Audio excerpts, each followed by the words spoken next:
Greetings, brethren! It is once again I, the donkey, and we are back with yet another beer. And for the first time ever, we are having a Wacken Wednesday. So, what is Wacken? Wacken Open Air is a really popular open air metal festival in Germany that has been going for decades.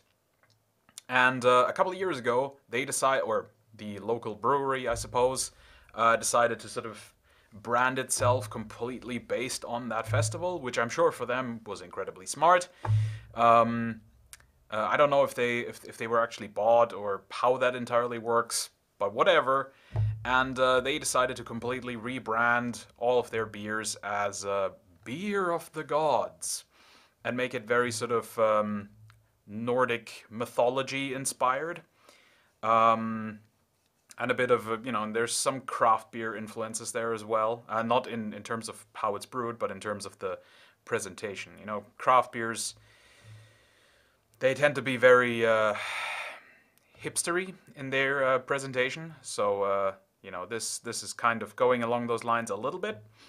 And, yeah, so the first one that I'm going to do today is Heimdall's Willkomm, which just means Heimdall's welcome, I suppose. And this is not technically a beer, because it is actually a mix beer of beer and mead, so a fake braggot. What is a braggot? A braggot is a beer that has honey in the... I should have looked that up again. I keep forgetting to do that. It's where you take the malts and you take the hops and you throw it in a bunch of water and then you mash it up and you cook it, right? That's the stuff. And you put honey in that, a copious amount of honey in that, and then brew it like you would a beer. There's some differences, but that becomes a braggot.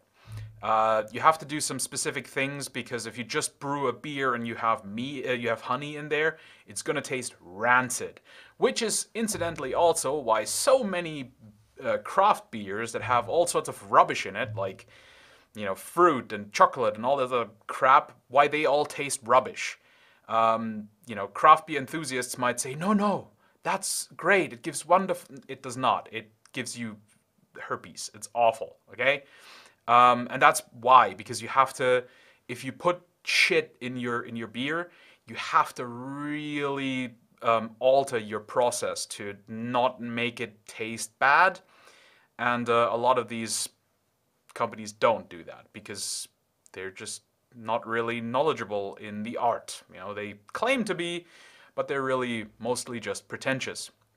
Also, I should say that this is going to be an exception for this channel, because I will not be doing any mixed beverages. So there will be no beer and lemonade, which in Germany is called Radler, by the way, or beer and cola, which in Germany is called Diesel. Yeah, no, none of that, or none of, like, I don't know, beer with cherry juice or whatever the crazy hell people are doing. Not interested in that. We're just doing regular beer. However, I thought this one was interesting because I actually kind of like fake braggots, which is just, mixing beer with mead. A real braggot is a thing of its own, but nobody brews real braggot these days, or very few people do. So let's have a look at some fake braggot from the Wacken Brewing Company. Obviously, we're going to get a really nice, dark, rich color. I wasn't expecting much of a head, so I didn't pour for it either. Yeah, so, as you can see, really nice, dark, sort of ale-ish color. Okay. It does actually have, it actually smells really braggot-like as well. So there's more of a beer smell than you would get from, a real braggot does have more beer characteristics to it. So this is certainly interesting. We're also only at 6.5%, so that can't actually be that much mead in it, because mead usually starts at around 10%. I was just interested to see if it says No. Mm, no, doesn't say anything. I was really interested to see what kind of beer the basis is for this. I don't know. I can't really tell just by color. Maybe might be an alt, but let's have a taste.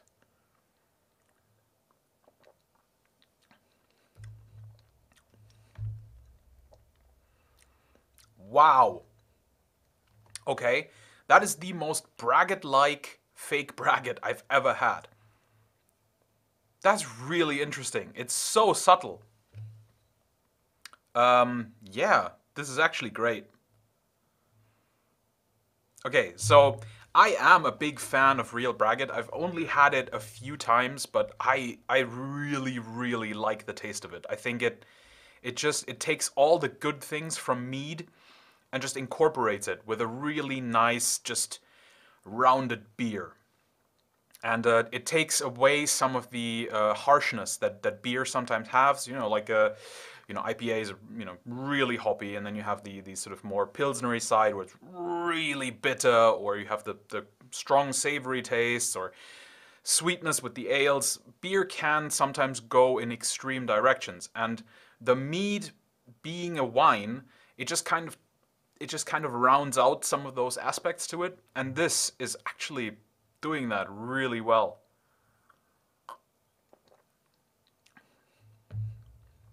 Oh, it's great. I really like it. It gives so much more profile to it. So if you've had proper mead, this would be on the sort of medium spectrum. When it comes to mead, there are the more sort of dry meads, I suppose. I'm not entirely sure on all the wine lingo, but it's the ones that are more bitter, that sort of the taste sticks around longer and it's a bit more aggressive.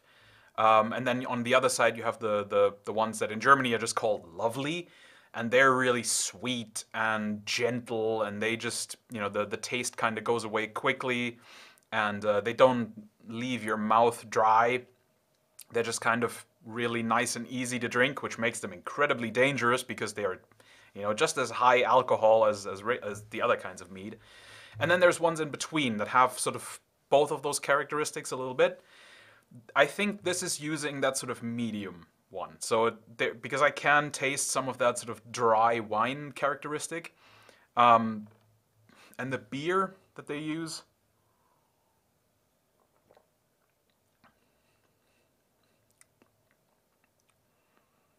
I'm not actually sure. I do think it's probably some kind of sort of more traditional Landbier, Kellerbier kind of thing, or going toward an Altbier. It's definitely not. It's definitely not a very sort of lagery type beer. It's definitely going more toward traditional brewing techniques, and ale adjacent, and then having that, which means the beer underneath doesn't have any crazy characteristics. It's just sort of rounded and just kind of nice and gentle. There's also, as you can see, there's not a lot of fizz. We're already gone, and it doesn't have a lot upon when you drink it as well. But the mead mixes in really nicely and just gives it a tiny bit of a twang, sort of a sour twang. But you still get that really nice honey taste. It's actually really nice. I did not expect too much from this, if I'm honest. But yeah, I'm actually fond of it. I like it. What would I give it?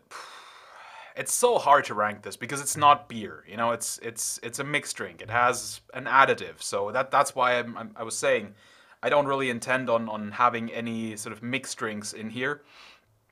Um, but I think I would give this a 7 out of 10. I think it's actually really, really nice. I probably would get this again because, as I said, it's really difficult to get proper braggot, and the few companies that make it, a lot of them don't make good braggot. I've had some that was traditionally brewed by someone who was incredibly autistic about the whole process, and that was fantastic. That was probably my favorite alcoholic drink that I've ever had. And then, of course, there's also all the terrible braggots that I've had. And I would say that this actually reminds me more of the good ones that I've had. So, yeah, I'm really fond of this. I think it's actually pretty good. So, yeah. I'm surprised. I thought that a lot of these Wacken beers would be really sort of, oh, look, it's marketing. Ooh, Nordic gods. And not much behind it. But in actuality, it's pretty nice. So yeah, 7 out of 10. Very much enjoying this this fake braggot. And I hope you enjoyed this first episode of Wacken Wednesday. There will be quite a few more because I think they have 12 different kinds of beers.